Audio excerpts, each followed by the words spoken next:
So, hi everyone, and welcome back to another episode of Unpacking Possibility. I'm your host, Tracy Stein, and today I am ecstatic, and you'll see why in a moment, because my guest is none other than Dr. Mariel Buqué. If you have been on planet Earth in the last few years, you've certainly heard of her, seen her work. She's amazing, and she'll tell you more about her in a moment. But the quick bio is she's a holistic psychologist. She's a trauma-informed therapist and intergenerational trauma expert. She's a sound bath healer. She is host of Break the Cycle with Dr. Mariel, and she's author of the upcoming book, Break the Cycle. So Mariel, welcome. So happy to have you here. Thank you, Tracy. It's such an honor for me to be here, especially because my holistic journey started in your office in the Flatiron District with you being my supervisor and telling me about all these alternative methods of, healing someone in mind and body. And so now here we are.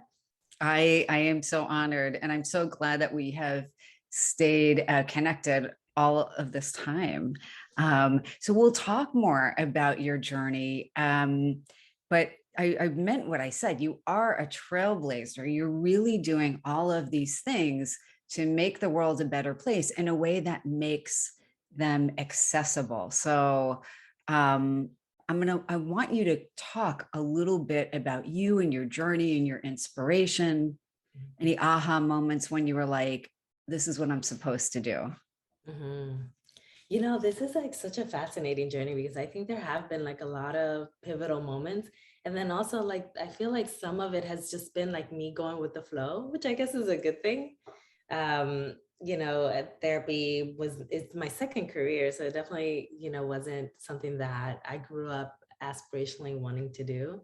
But I think it came out of, just a working within myself, and then also some pressure, internal pressure that I felt that I placed upon myself, but of course also that was reflected in by way of what I was seeing in my external world, which was that I really felt like my communities needed healing tools that spoke to them, healing tools that were affirming, that weren't feeling distant, disconnected, or like it just didn't fit into the culture. And so I felt like I have to do something about this. It felt like a should for me for a very long time. And I still feel a duty.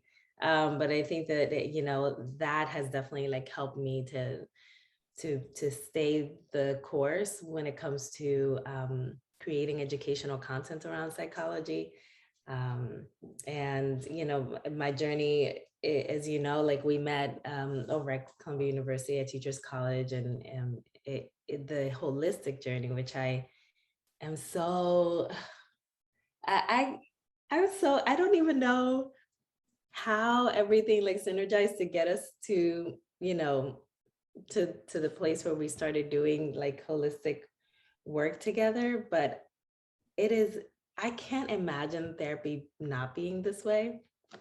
So I'm grateful that, that I've landed here. And from those times when I was, training in your classroom to the moments that now where I'm like, really standing firm on holistic practices and truly integrating them into my practice and really understanding their utility and how effective and helpful it is in healing the whole human. Yeah, it's been wonderful. And I know that that's more like an overarching, this is how I got here, but I'm happy to dive into details too. Well, I mean, you could see I'm very moved by what you're talking about, because I'm so honored to have been a part of your journey. Obviously, you're bringing your magic to this whole process and your journey. And I really mean that. But I remember early on, just, you got it. You got that people are more than just their minds or their emotions or an event. And I think one of the many things that you do so incredibly well is that because I was looking at your Instagram again, and now I'm, a fan. So I see your posts. And I was struck by how as a field, psychology has really indoctrinated therapists with the idea that they needed to be opaque so that patients and clients shouldn't know them, and Mhm. that they weren't really fully human in the room, and also that we compartmentalize what was going on with them emotionally in these little boxes. And what you got from early on is that it's the whole person.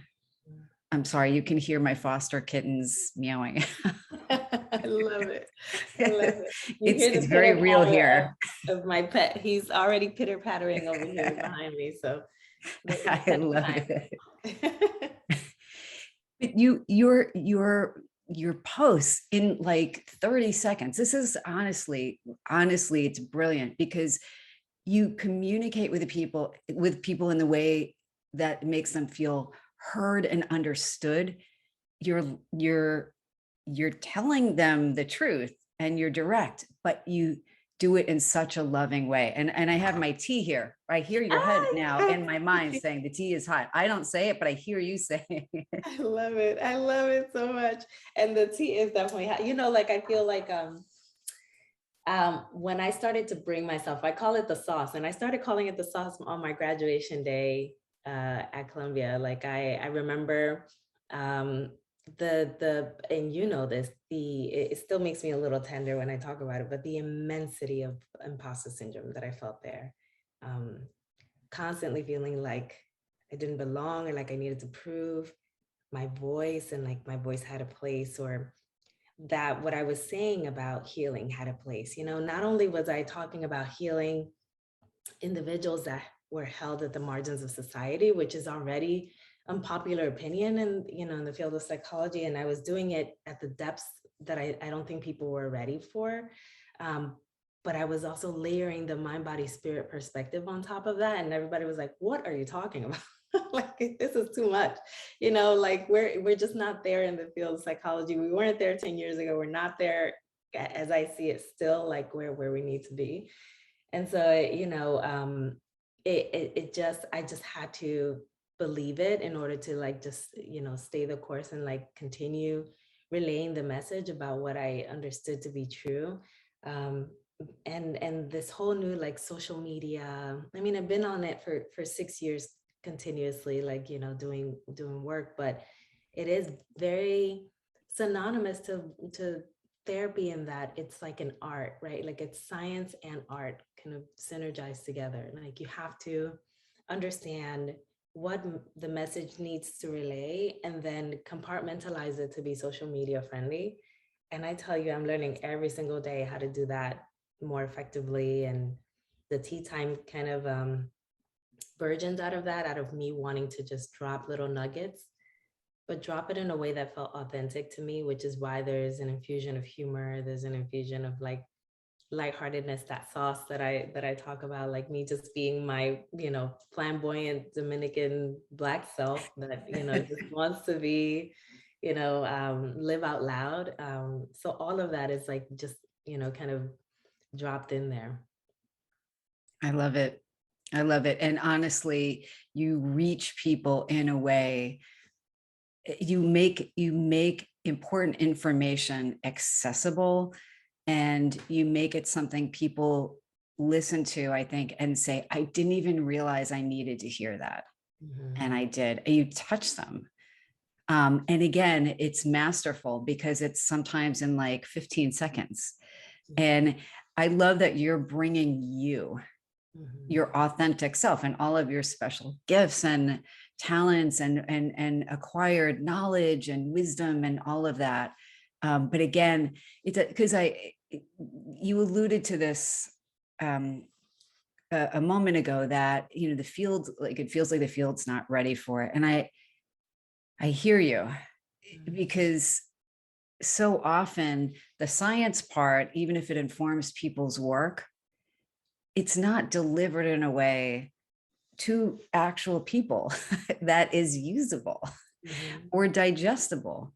They don't need to, they they want, everybody wants to hear something in a way that resonates with them, or else the message is lost. And you have really created a bridge right? Between what can be healing and making it actually healing. But I just remember, like, as you're speaking, it took me back to the times when I was still in training, and the part of the pressure that I was feeling was also around it.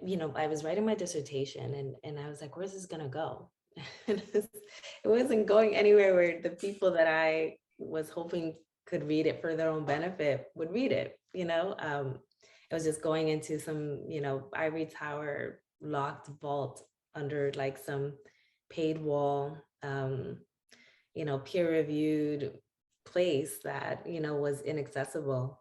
And the need for there to be more of a connection with the people globally, for people to know, hey, there are experiences that are at the intersection of who you identify as a woman and who you identify as within your race, most specifically the Black race. And there's something here that is deeply painful, and also, there are good experiences. Why don't we talk about it? This is what I'm trying to highlight in my dissertation as I'm building this out.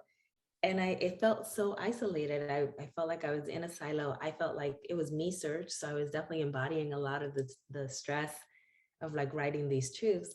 And I'm like, well, where's community when it comes to like all of this stuff? There isn't that. And I think the social media world in part was a really, really healthy outlet for me while I was still a student, to be able to put information out there that I was hoping could reach the people that I couldn't reach while I was in the ivory tower. I love that. Again, so important and really so pioneering. There aren't enough voices out there talking about what you're talking about. And you've really addressed some incredibly powerful issues. And I understand what you're saying. I think that, not everybody's always like ready to hear what you have to say, but you're so courageous and so in tune with what's important. And you can see how that drives your work. Thank you for saying that. The word courageous, it hit me a different way, because I remember even while I was already a staff psychologist, working at the medical center and just like um, doing work where I was literally like a licensed psychologist. I could speak to the work. I was still kind of doing some of it like in fear, like being very tempered about how I deliver the message, so that, if my peers were to see it, like it felt like it wouldn't distort their perception of my professionalism, and that it could be palatable to the people that would see it still within the institutions I was affiliated with. And that's, it's interesting, like how I was trying to navigate all of that. So the unfortunate part about that is that I was suppressing my voice and my message during those periods. And I remember both you and, I talked about before we hopped on, Santos Valles and Diana Puñales. Like, I remember the three of you almost kind of simultaneously, as you were training me, were also training me to find my voice and to utilize my voice. And what does your voice look like in this space, and who are you, and how, and like really kind of trying to burgeon that out of me. And I was so eager and so in like the state of need and want to express my voice authentically in this space. And so last year, I think, was the very first time where I more authentically showed up with my tea, which I literally have tea like all day, every day. So it was like a real authentic thing that I do. And the tea also, is really special, because not only is it, something that I do to connect with my grandmother, who's now an ancestor. So it's very spiritual for me, but also it's how I started embracing my mother's her wisdom that she was trying to translate to me. she kept telling me, oh, you have this ailment. Oh, go drink this tea. And I'll be like, Mom, please. And like, it all makes sense now, now that I'm in this holistic journey and doing holistic work, I'm like, yes, tea makes a lot of sense. And, we have to integrate these practices into the work that we do. So I'm excited that people are taking well to it. It's just great. And I love that you mentioned your mom and your grandma. I've enjoyed seeing the posts of your parents coordinating their outfits. Yes. So cute. Thank you. They are, I always feel like um, it sounded like it would take a lot of effort for them to coordinate their outfits almost every day. And then I saw them do it more recently. I only see the end result. So they show up and I'm like, oh, you guys look nice, like, and that's basically the interchange. But they were like on my father's phone and I saw them looking at different colors and like picking out a color together. And I was like, that's how they do it. That's really fascinating. And it's a very loving bond that they have. It's perfectly imperfect like anyone else's, but I like to see the way that they make it work and to take lessons from them. I love it. Adorable. I know your family is so important to you, and I enjoy the images you share. And I think I want to use that as a segue to talking about some of the content that you're sharing for people who have not had the benefit of having a supportive family or a harmonious. And look, I know every family has their ups and downs. There's no such thing as a completely, perfectly blissful, experience 24/7. But, you have worked clearly with many people who have had trauma after trauma, and you talk about intergenerational trauma. And one of the things I've taken from your post is, again, it's all these aha moments and that you make people feel in a really important way. But the idea of, so I'm sorry, my kitty is deciding to use the litter box now. Cute. I have to decide whether I'm going to edit that out or not. So funny. Probably. I love it. I love it. Sorry, Mariel. No, this is, I truly believe, and I say this all the time on social, like it is our pet's world and we just live in it. They're like, you can pause your life, pause your podcast, do whatever you need to do. I'm stepping in here and I'm doing Yeah. Oh, now she's hanging out grooming. So what I was saying about the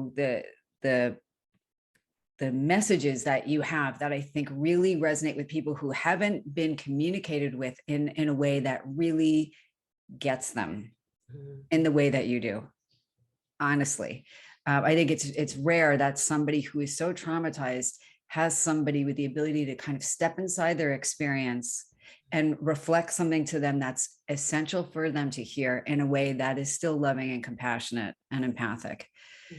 So I use this analogy a lot with people who keep going back to situations that re-traumatize them or just aren't good for them. And it's like, because doing hypnosis, everything is symbolic, and I tend to talk in symbolic ways, but I think that also comes through when you're talking to people. And I think about it as, if you were thirsty and you kept going back to a poison well or a dry well, it might not kill you, but you would never quite feel okay. Your thirst would never be quenched, or it would cause more problems. You drink some tainted water and you have, you're not thirsty maybe, but now you're ill. And you so lovingly and with humor, which is absolutely phenomenal, tell people, why are you going back? Why are you going back to this situation? You're kind of programmed to do that, but you don't have to. And you give them tools so that in 30 seconds, you plant a seed that is something they might not have gotten before, that can bloom into something beautiful. That's definitely my hope. That was so beautifully elaborated, and I appreciate you for seeing the totality of what I'm trying to do in that way. Thank you. And humor is like one of those things that is very prominent in my family. So I think it's just like a natural way that I like to communicate. I remember when I wasn't as aware as I am of my own stuff, if you may, I used to use humor as a defense because humor just came very naturally to me. But now, I use humor in a conscious way and more strategically, both in my just day-to-day interchange with the people in my life, but also with clients. Like I'm constantly laughing with clients, infusing humor in creative ways. And sometimes it looks a little bit like what I put out on social. Like it's me, leaning into the screen and saying, like, are we really doing that today? And just like um just having a human interaction, right? Like humanizing the work because from the perspective of but the olden times, like really we were taught to just be very blank slated and not have that full expression of emotion on the humor side. It sometimes like it, especially at the beginning, it would feel very antithetical to like what therapy is supposed to be. Um, but I'm glad that I found it. I'm glad that I used it. I've also seen people who I admire in their therapeutic work, and as I co-led with them, use humor and it being like incredibly healing for groups or for individuals. And I wanted to make sure that we kept that going. So the humor part is definitely here to stay when it comes to my work, and I'm just glad that people they can accept it as a part of how we can talk about therapy. That it doesn't always have to be something that feels very heavy and burdening, which it is, but that we can talk about it in a more lighthearted way, which is also part of my strategy around destigmatizing these concepts. I love it. Mhm. It's so effective. Um, and I think people feel like they're with a girlfriend, Yeah. like, oh, I know this person. I could be having my tea with this person. Mhm. What kind of tea do Whether you it's it's some sort of green, it's like a fruit infused like green tea, make? Love um, it. with some of our honey from our hives. So Yes, I've seen that. yeah. That is so amazing. I saw that the hives, I saw a post about the hives, but I wasn't sure if they were already in your house or they were still, So they're sorry, can you hear the kittens meowing? a little bit. It's So cute. I'm not going to edit it out. I love it. I love it. Yeah, so the hives were here when we bought the house, and we added a memorial hive for my dog Cosmo, who passed away this winter. Oh, Um, but that's thank you. But honey is so healing, and we're seeing it in so many products. But just it's funny, like this, just a weird aside, but the whole bee thing, it's not like I was a super big insect fan because I'm a little freaked out by it. But um, they can, there are these tiny things that we think are so different from us, and we realize that our lives depend on them. The whole planet depends on the survival of these bees. And so it became like a bigger thing. And it kind of reminds me, it's like of this idea that we're all connected, Mhm. right? Like, who could be more different from people than bees? But Yeah. and I think there's some kind of tea wisdom in there, some sort of larger message for us that, like, yeah, we've got to start being thoughtful about every being on this planet. Yeah, it just kind of like slows us down and reminds us, of just the basic natural kind of flow of the universe, right? And our part in it, like so critical, so important. I want um I want you to talk a little bit about another way that you're reaching people with your message. You have two coming, one coming up is your book, Break the Cycle, which is amazing and not surprising. I knew it. And because of course, that's a next natural step. And your podcast, Break the Cycle with Dr. Mariel. So where would you like to start? I can start with the podcast. The podcast started off as a little bit of an extension of the conversation that I hope to relay in the book. The book is more of a practical place for people to really learn the more comprehensive analysis of intergenerational trauma, learn healing methods around it. So it's going to be more of a healing guide. And I'm excited to actually see my book on people's bookshelves. Like, that's going to be really exciting. Like, wow, like I wrote that and it's there on someone's bookshelf. I'm excited for that moment and for what people might have to say about it. But the podcast was a way for me to also emphasize the multiple ways that we are already doing a lot of intergenerational healing work. And there are several kinds of healers that are out there that are doing this type of work. Like, I think when you think of intergenerational trauma healing work, more often than not, you think about just therapists, right? Mental health therapists at that. But if we're talking about holistic methods of healing, then we're talking about many other types of healers that are also a part of this interweb of intergenerational trauma healers. And we're talking about people that are helping us to heal the culture and the systems that keep us unwell. We're talking about therapists, of course. We're talking about people that are operating as coaches as well, people that, are naturopaths and people that are yoga instructors and, people that are just meditation and breathwork healers, right? Like the full gamut of everybody that is involved in creating, a system, a holism for anybody in terms of their healing process.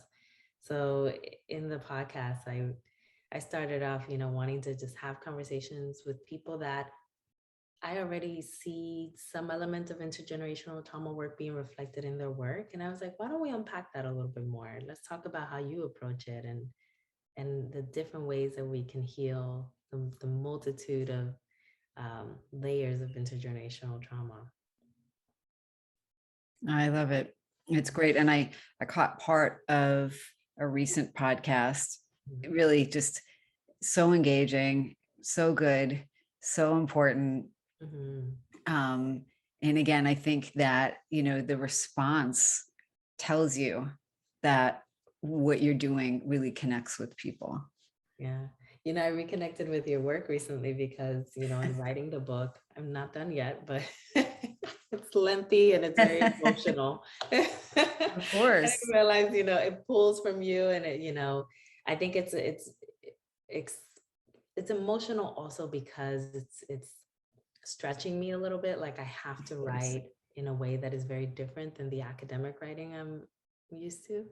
And so there's all of that. But I reread your book again, the Everything Guide to Integrative Pain Management, because this was where I learned a lot of body-centered practices that help with pain. But I think there's so much more that's reflected in this book that is very all-encompassing around holistic therapy and holistic practices.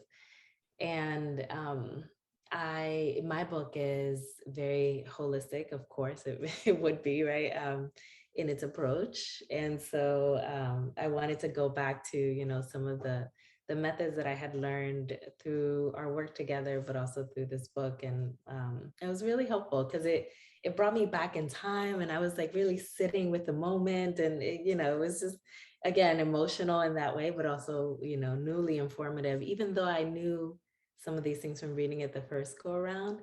I felt like I was immersed in a different way and with a different level of understanding. It was so good. And the fact that it's you that wrote the book, that was an added bonus for me.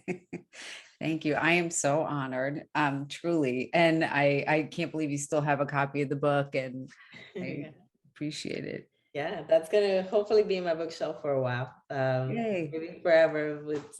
It'll have its little nook in my bookshelf Thank you. for sure.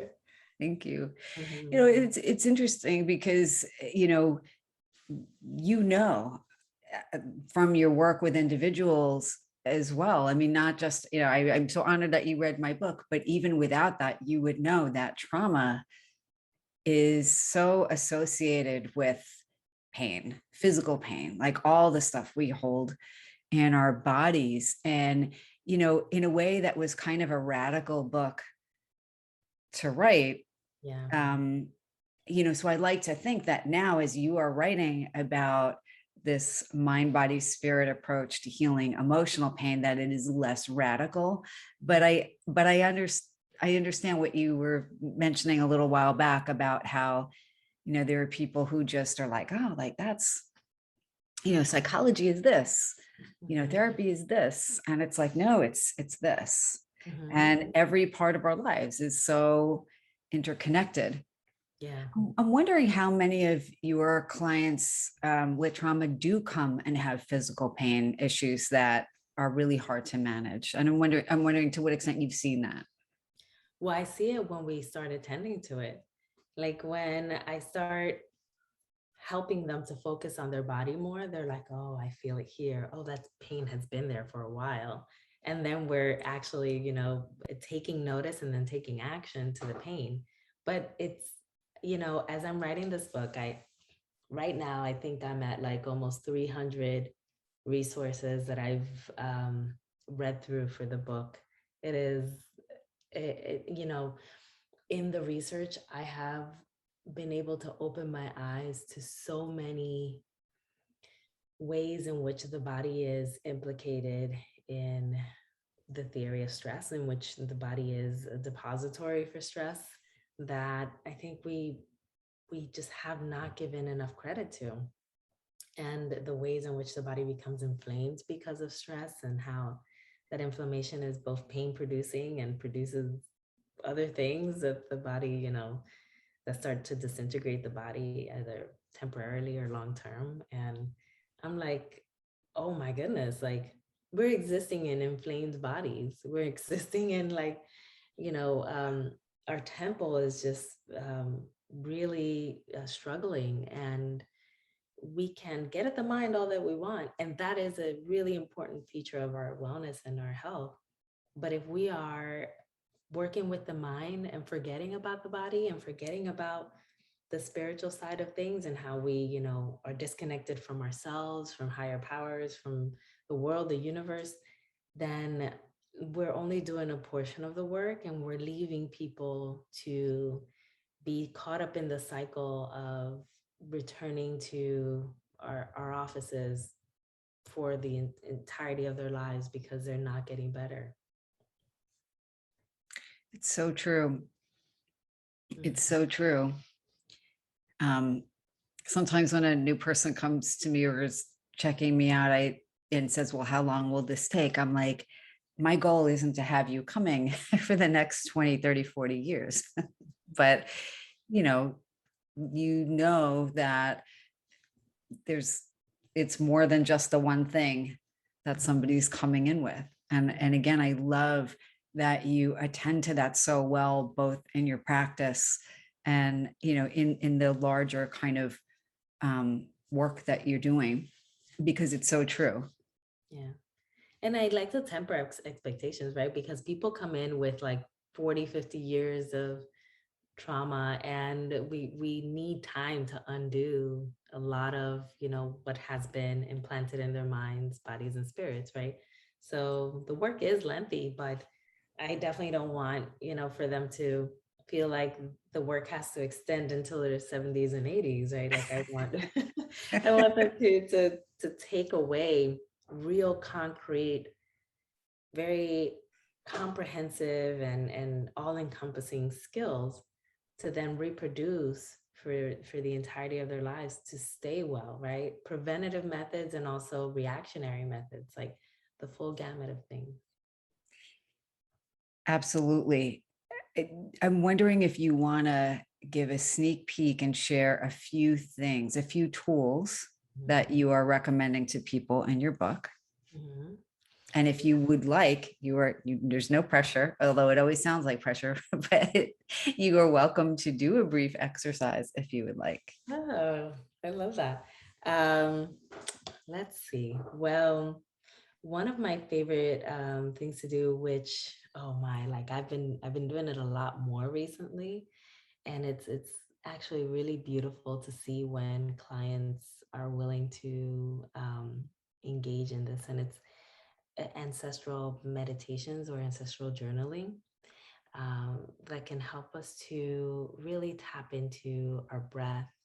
So we have the body element implicated in there. We have the mind elements because I'm taking individuals through the process, and then there's of course a spiritual element because we're connecting to ancestors. So there's a bit of that. So maybe we can transition into me giving a little sneak peek, an example of that. I would love that. Okay, so I'm just gonna close my eyes. I think it allows me to center and to be one with you right now and to be a part of this. And if we can just follow the natural flow of our breath, and if it helps to widen the breath, we can always just deepen it, whatever feels right to your body.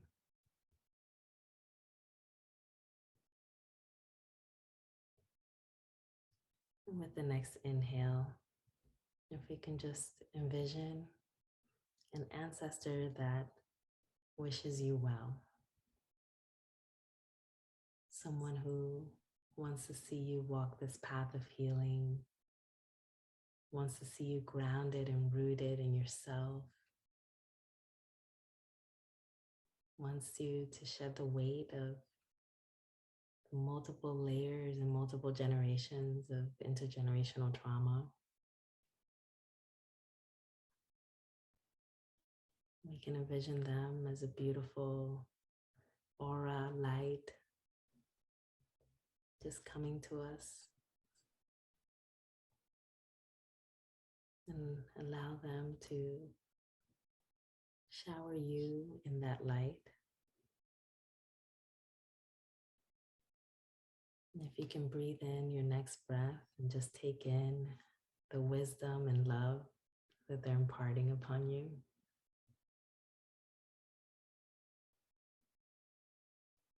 With your next exhale, just allow them to part ways and just bow out in gratitude for them taking a moment to grace you with their presence, their wisdom, their aura, their love, their light. With your next inhale, show yourself gratitude for allowing this moment to be, giving yourself an opportunity to bring ease into your mind, body, and spirit by way of your ancestor. And with your next exhale, come back in, open your eyes. That's A little. beautiful. Oh, thank you. Thank you. Your Thank you for voice, taking that moment with me. Oh, your I feel voice and the imagery, so soothing, mm, really beautiful. thank you. Thank you Thank for you. doing that. That's my pleasure. I love that. Oh, that brought me that I felt soothed by it myself. As sometimes I'm so invested in how can I help the other person go through the process and transition, but in that moment I myself felt a bit of that healing, so that was really nice. Oh, thank you so much for sharing that. I want to be mindful of your time because I know you are highly in demand, and I'm extraordinarily fortunate to have gotten you to carve out this time. Is there anything that I forgot to ask that I shouldn't have, or that I should have, or is there anything else that you want to touch base on? Mhm. Well, I'm really excited about in a couple months, I'll be launching my first set of courses. I've been really shy about that, about creating that and putting it out into the world. So, people can, go on my website. It's just drmarielbuqué.com. And, on the courses tab, there's like a link to just stay abreast of when that's coming, and hopefully there's opportunity for us to work together in that way. Oh, I love it. That's amazing. I'm Mhm. so excited for you. And it's been such a pleasure and privilege to be a part of your journey. I think anyone who knows you at all is not at all surprised by your success. You know, absolutely well deserved. And I'm so excited that you're bringing your gifts to the world. The world really needs it.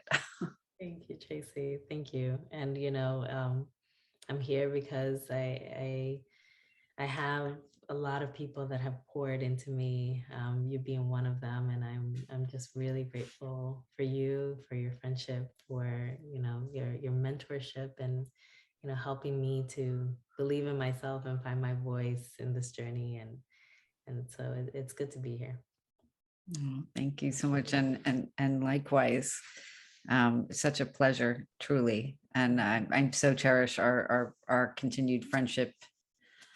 Um, so people can find you at drmarielbuqué.com Mhm. and the And book social. Mhm. and on social media. So you're so not everybody on the planet, just about, except maybe my parents who aren't social media savvy, but um, must know your Instagram and TikTok handles, but why don't you share them just in case? Yeah, so it's at dr.marielbuqué on both platforms. And hopefully people can Wonderful. find me there. And the Mhm. book is coming out. Do we know when? Oh, I wish I knew. That would be lovely. But Soon. I think I'll be able to announce it in a couple months. But what I'm learning is that it is a very slow process when it comes to publishing. There's no pressure. It's going to come out at the right time. Yes, yes, indeed. Oh, Mariel, always so great to see you. You have my undying gratitude and admiration, and much love to you. Um, Thank you. this, Likewise. thank you. This has been another episode of Unpacking Possibility. If you enjoyed it, please remember to like, share, follow, drop a comment, and until next time, be well.